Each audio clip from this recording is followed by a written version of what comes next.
if you are doing $10,000 to $30,000 per month right now and scaling feels absolutely chaotic, this video is going to sound uncomfortably familiar to you. I'm Alexander Wong. I'm the CEO of Dulce, and I've helped B2B service-based businesses like yours add $30,000 a month in monthly recurring revenue in just 21 days with cold email. Now today, I am sharing with you the biggest mistakes I have made while scaling my agency to $30,000 a month at 19 years old. So stick with me because these lessons can save you time, money, and a lot of headaches down the line. So let's get right into it. Now, the reality behind scaling to $30,000 a month, and this is primarily specifically with Outbound, right? As you consistently are trying to grow your business, you're trying to bring in new clients, and that should always be a must. Never, ever make the mistake of turning off your sales for any portion, reason, time, or whatever the case may be.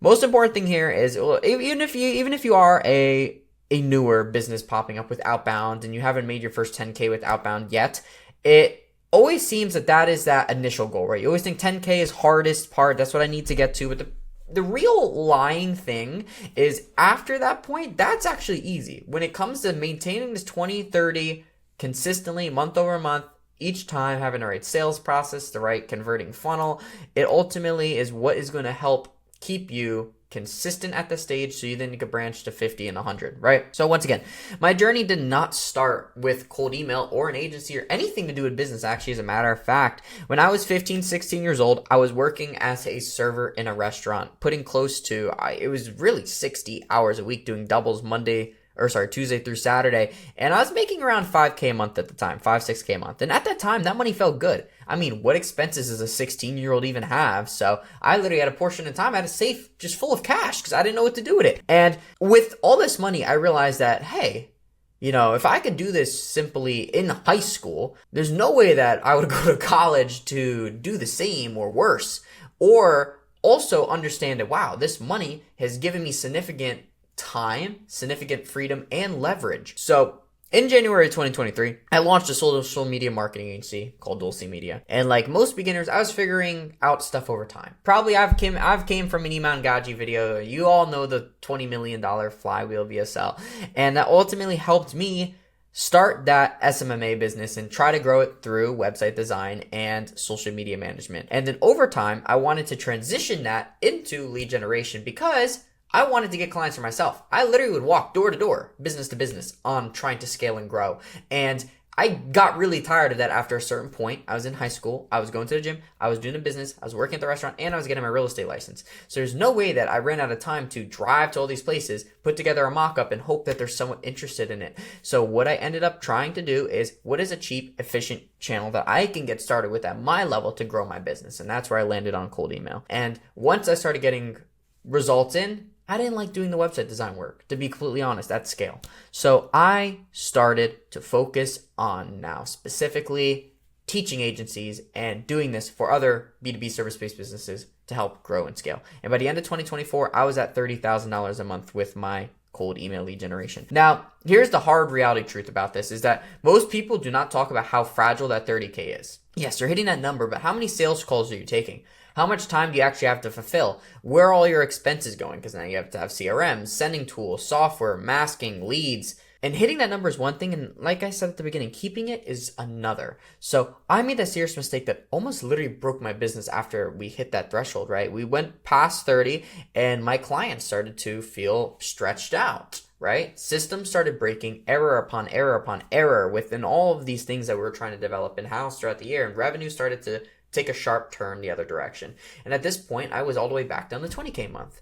And at that portion, I was like, wow, just like that, the switch flipped because I wasn't prepared with the right systems to achieve that scalability. Now, what I want to share with you in a bit is how we're going to control this and how we're going to use that to what made me better, what made our systems better and our company overall as time goes on. So again, I know most of you are B2B service-based businesses within the 10 to 175K a month rate trying to scale your outbound efforts. And you're either handling the fulfillment, your outreach, your sales, client communication all at once, and now is in the exact position, right? So whether you're doing one of those tasks, multiple of those tasks, mix of those tasks, it gets pretty difficult because outbound on its own needs to be its like very own dedicated system. All right. And when you're being stretched very thin, especially on a smaller team, it gets very difficult. So instead of pretending the scaling was smooth and walking around with a smile on my face, I wanted to break down what were the 3 biggest mistakes out of this that I made getting to 30K a month, and more importantly, how I fixed them. So let's start with the biggest one. Mistake number 1 was ignoring these fulfillment systems early on. Yes, it was really good being able to take on 5, 10 clients, but what happens is you get to 15, 20, 30. When you get into that range, how does your system still manage? How does your time, how does your team react and take to that? And when I started signing these clients, especially after my first big lead gen win in September 2024, I became obsessed with trying to book these meetings. And I cared far more about the sales rather than delivery, right? And at the time, I was a one-man operation. So it was me, myself, and I. I used to get off of sales calls, drive immediately to work, and go into the iPad at work that they had for the reservations for the restaurant, and I would log into my Smart Lead account, and I would actually just start doing email replies at work. And at this point now, I was handling outreach, the campaign setup, the replies, reporting, sales, client communication, and that worked at low volume. But when we completely grew, it collapsed. And you could hire VAs or hire right team members, but if you don't have it set up to train them, and you don't have all these things set up that this is what must happen, then the client fall off is hit hard. It's going to hit hard like it did for me. And if you haven't already went through that, then you know what I'm talking about. So it wasn't because the service didn't work. It was because I could not deliver consistently at scale. Now, response time slipped. Processes were messy because there's no structure. All right. Now, my systems were just not built for that level of volume. So how we scaled past that was by doing this. I started documenting everything, such as our campaign setup, inbox management, reply handling, reporting workflows. And I used things like Gamma and Lucid charts to map all this out visually, so there's nothing only lived in my head on what it worked. And this made my business, even now I'm redoing a lot of them, but this was the first stepping stone because it allowed me to take a look at everything and say that, hey, we want to make sure that this business now becomes an if-then business. Meaning that if this scenario happens, then this needs to happen. If this needs to happen, that needs to happen.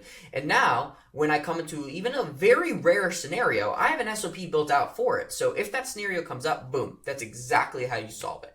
And this eliminated that time and processing to think, as well as now when I begin to hire and teach people, I just have all the documentation of exactly everything I need to them. Now, I also realized that response time matters a lot more than founders think, especially in the agency world space. Everyone always has a feeling of, oh, I bring on someone on board, and unlike a team, you see your team every day, you guys chit chat, and this is now going to be a scenario where, okay, I do not have these people that I chit chat with every day, and ultimately I'm gonna be left out on a lot of what's going on, and that makes me have an unsettling feeling. Even though you could be doing a bunch of the work, I was doing times where I was busting out client campaigns and strategies for an entire week, staying up till the sun rose to put it together, and then a client at the end of the week, I'll be like, all right, campaign's launched, we're good, and you're like, I'm pissed. I was like, why are you pissed?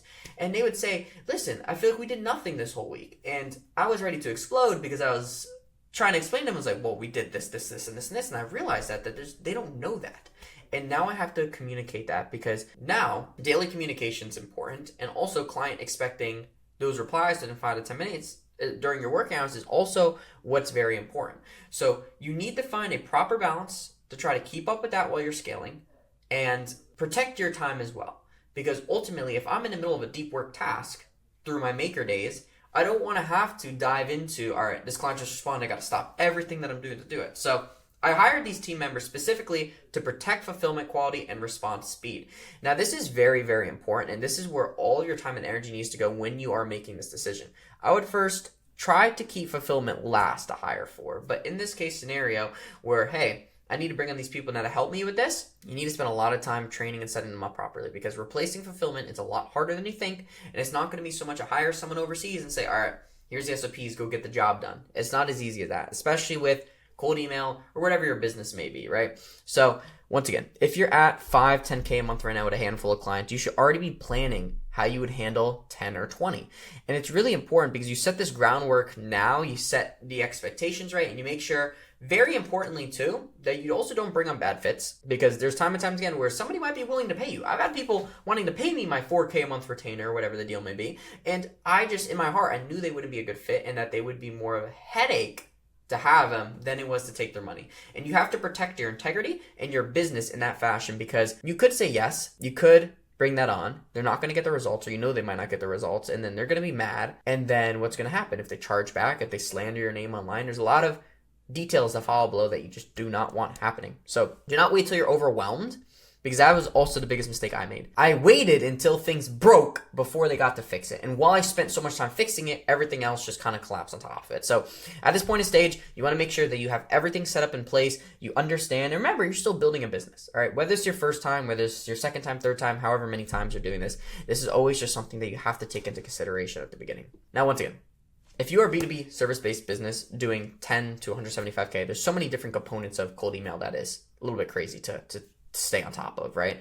If you want to try to find the right client, build the list, write the copy, set up the accounts, and don't have to deal with that. At Dulce, we run a fully done for you cold email system. So at this point, we handle everything from purchasing, setting up, managing the accounts, to replying to the leads. So all you got to do is show up to the sales call and close the deal. And we even help you with that as well. So we've helped clients add $25,000 in 21 days, $30,000 in 3 weeks, and creating over millions and millions and millions of dollars of pipeline value over 2025. So if you want that kind of result, book in a call down below, talk with me directly, and let's get meetings on your calendar as soon as possible. Mistake number 2, underestimating your sales skills for attention. So this is really, really important, especially with cold email. You have a little bit of a perceived reality of cold sales, specifically if you have a really good offer. With ourselves, I never had a problem getting meetings. I used to take 60 to 100 meetings a month, and there's a point where I was just canceling them because I don't want to talk to you.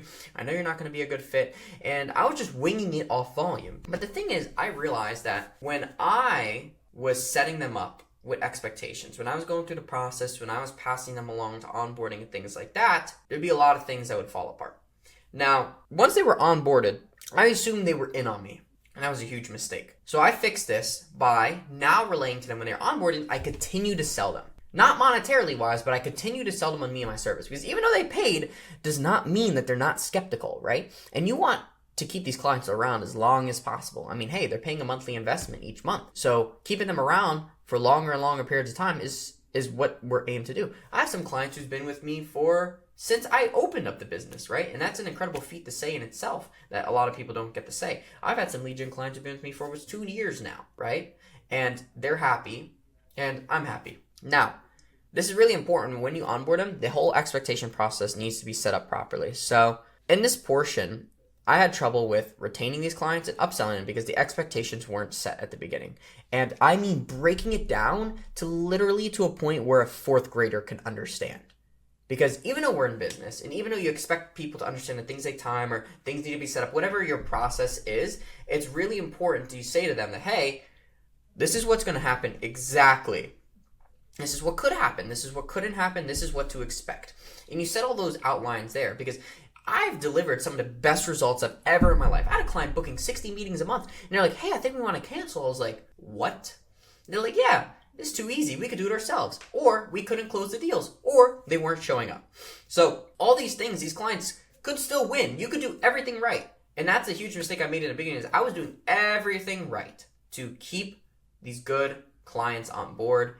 And I realized that beyond giving them what I'm supposed to, they're still going to leave because you don't have after process set up. So what did I do? All right, the client who had people not showing up, we set up an entire pre-call funnel, fixed that problem now. That's a part of our offer. Now, the clients who couldn't close deal, he kept trying to hire all his friends to do sales for him. I told him, no, let me give you a good pool. Here's all the sales advice and do this instead. And guess what? They started making a lot more money because there's so much disconnect between that upper management and then the team because it's not all the time you work directly with the owner. So whatever the team relays to him is how the process goes. And he just never know that he had generational results, right? So it's really important to keep the loop in on everybody and always consistently communicate, always consistently set it right. And now with our onboarding, we have a 3-step onboarding process. We have over 60 videos that explain every single portion. Same way as SOPs, same way for client onboarding. Here's what to expect for cold outreach. If you've never ran cold outreach before, watch this video. If you don't have an offer, watch this video. And it basically breaks it down, but not a less to teach them or say go do it yourself, but more or less this is how it works. I need you to get the expectation right. Because now, especially in cold sales, people come to me with inbound sales processes and they're like, I can't close deals. And I'm asking them, why are you presenting for an hour? And they say, I need to think about it. You say, okay, take as much time as you need. All right. So when we had a client that I was telling you, we generated $240K in pipeline in 2 weeks for them off their first 2 weeks, and they collected, I ballparking off the top of my head, I want to say it's $50K. Instead of staying long term, they just took the win and moved on. Because again, now they thought that they could do it themselves, and guess who's gonna come back, right? When that doesn't work. Because when you have your strategy and system in place, that's where you create that as your unique selling proposition. So it's not just, oh, let me go do this myself, right? Now, the problem here, once again, is not the results. The problem is that I failed to communicate that long-term value to them. And I was framing cold email as a system. Instead of framing cold email as a system, or I like to call it a sales engine to their business, I was framing it as your short-term tactic where you can get results immediately, right? Which is what you don't want. So how I fix that, instead of generic reporting that I made every week, I created a personalization keynote using each client's actual business data. So meaning, after every single campaign, right, we had an AI break down and analyze each specific email that was sent. This percentage of people replied. Out of that percentage, 50 of them were CEOs, 25 were director of operations, 25 were director of marketing, whatever the deal is. But we broke it down now individually, and they could look it up between email, LinkedIn, Voice AI, all those different platforms to get a really high level overview on exactly how everything went, as well as a daily communication from my team every day saying this is what happened. Now, I showed them how a 5K per month engagement over 6 to 12 months looks like. So if you start with us today, go to us next month. All right, maybe you've spent 10K on your investment so far, and we close a deal with you. That's 5K a month. Now you're still down 5K. But then next month, you get that 5K again, and you close another deal. All right, now you're at break even. Now the month over that, you close 5K, and the 2 5Ks are still recurring. So now you're up 5, and the month after that is 20, right? So it's just about setting that higher lifetime value expectancy. And again, just breaking it all out, because that's what you have to do, and keep it simple. Time and time again, I've seen these business gurus or these agency owners really try to fluff it up and sound crazy. I just say, hey, listen, what I'm doing isn't rocket science, all right? Like, you could probably figure it out if you spent the time to do it, but you don't want to do it, right? Same thing as fitness coaching. If I spent all day trying to understand how the best workouts I could use, how I could get the most lean, what are the best things to eat, I could definitely do that. But why can I do that when it makes more time management sense for them to just do it for me and teach me and show me that this is what you need to do? All right, I'll get it done. All right. So explain why it matters to them, how it works as an ongoing campaign. And the sophisticated buyers need this repeated exposure, because even though they've purchased and they're committed, they need to also commit to buying that long-term partnership and showcase to everybody else, especially in their team, that, hey, this is the man for the job. And you want to do this through email, Slack updates, and just consistent communication. And if you're scaling, don't just sell the service. You want to sell the vision of staying with you and share with them your vision so they both get aligned on that. Now, before I get back into that, I want to express to you my biggest launch of the year. Now, if you want to actually learn how to do this entire process, my strategies, my systems yourself, that has allowed me and my clients to generate over hundreds of thousands of dollars in pure revenue in 2025, I'm exposing it all here. You get access to the exact tools that we use, systems and processes and discounts that I've secured with multi-million-dollar companies. And that's inside of my platform, Agency Ignition. Limited time, off 50% until January 31st. You get free access to 25 plus scrapers with Built With. Yes, we've conquered that. You have e-com leads. You have agency leads, local businesses, SaaS leads. You have funding leads. You have technologies and so much more. Socials. 50 hours of course content teaching you everything you need to know about scaling and growing your business with Outbound. Exclusive membership discounts across 10 different tools. 3 weekly group coaching calls, community of lead gen experts in any niche, and a ton of different plug and plays from VSL templates, landing page templates, sales calls, sales scripts, AI templates, cold email templates, you name it. And tools that help you with making sure your job name is correct, making sure your company name is correct, making sure that your deliverability is good, and so much more. Now, you also get everything from the apprentice plan as well, which is a little bit more lean at $197, but is discounted to $98 until January 31st. You get access to the Agency Ignition community, 1 weekly group coaching call, base access to the curriculum, all the partnerships, limited time deals, as well as everybody else in that community who is willing to help. So that being said, it's $98 or $198, no minimum commitment whatsoever, 50% off until January 31st. If you do not like it, I'll give you a full refund, no questions asked. You could say like, I loved it, but I just want my money back, fine. But if you do like it, and assume that doesn't happen, we're going to give you everything you need to exceed with cold outbound outreach. And you're going to get clients if you just listen to what we say within the first 2 weeks. Give it a try. If you're watching this from YouTube, click the link down below for a 7-day free trial. See you in there. All right, mistake number 3, not prioritizing technical mastery. So this is really important as well. I'm talking more in the efforts of specifically cold email here, but you apply this for your understanding as well. So at the beginning, I thought cold email is simple. And it did seem simple. You know, you take on your first couple clients, you do this and you do that, and it works. Book meetings and adjust later, but that almost cost me everything. And the reason why that is because these early campaigns, some of them were having terrible deliverabilities. Emails landing in spam, reply rates are low, and clients notice immediately. And I didn't understand at the time, or some stuff like what domain masking was, or why you needed specifically 2 inboxes per domain. Like maybe I knew about it, but I didn't know exactly why. And I didn't know that sending 15 to 25 emails per day was optimal compared to what I used to know, which was 30 to 50. And because of that, these clients ended up getting fewer meetings, fewer replies, and I nearly almost lost one because of this poor deliverability in its entirety, and I couldn't fix it. So how I fixed that was becoming obsessed with it, right? And really the difference is depending on your goals, right? If you want to make 100, 200, 500 million dollar a month business, then you need to be obsessed with it, right? Because that ultimately is what allows you to learn and understand everything. So when somebody says like, why am I not getting results? I know the exact answer to explain and say why. And then when I look into tools and videos and resources, I can tell who's BSing, who's not BSing, because now I know and understand it so deeply. And it's really important to learn and actually test it. Your first data is everything. Especially when in 2024, we had that deliverability crisis, right? Everyone's sitting down wondering what to do. And I bought everything, testing and trying to figure it out. And this is what allowed us to make informative decisions with our own data instead of just guessing. So now I started explaining that in my technical version in a simplified version to our clients. Why the domains are structured as they are. Why the scripts stay under 75 words. Why deliverability is more important than volume. Why you don't need to send 1 million emails to get success. And things like that. And once we fixed that technical foundation, the results changed fast. We started seeing these reply rates around 5 to 10% instead of just 1 and 2. And booking meeting ratios as high as 69% with omni-channel outreach. If somebody's interested, why should 1 in 5 people book? Why not 3 out of 5 or 4 out of 5? And we want to make that happen here. And this is how we've helped book, specifically us, in the last 30 days, 98 meetings. And I don't even have to bat an eye about it because guess what? I already know how it works and I can just repeat that every time and tweak it and optimize as time goes on. I don't just copy and paste and send, right? Because you got to keep up with it. There's stuff called copy fatigue that ends up hurting your deliverability and things like that. So if you're standing out, you want to make sure that you master your fulfillment. You want to make sure that you are communicating effectively, and you want to make sure that you have the systems and documented and everything built out because it's the backbone. You can't start building on top of an empire with a weak foundation because then everything will fall apart. You want to have a strong foundation, and I don't regret this because guess what? It taught me a valuable lesson that, all right, well, scaling that quickly, we're going to be in some trouble. Have to take a step back, reassess everything, and make sure it is working as to how I need it to be, and that's allowed me now to take a relook at it and say that, okay, perfect. This is how we're going to fix it. And there we've done it.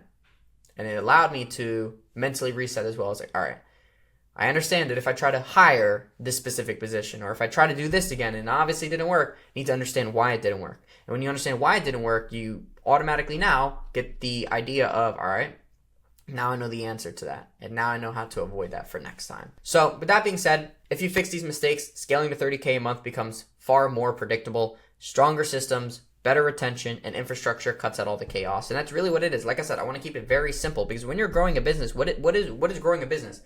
Fulfill great at what you do. Make sure that you can retain them and make sure that you have acquisition. You're bringing clients and you're getting good results. Getting good results is immediately going to impact getting clients. Because guess what? It's going to be a revolving door. But that's it. Just get good results and get more clients. And it's as simple as that. Now, I didn't say it's easy, but it is simple. So with all this being said, still with getting meetings booked and you're stuck and you can't close fast enough or keep that cash flow rolling, then check out our next video where I break down exactly what works in cold sales right now to help you sign more clients in 2026. Because you could be doing all this, but if you're not closing them and bringing money into your bank account, then none of it matters. So don't miss it. Check it out.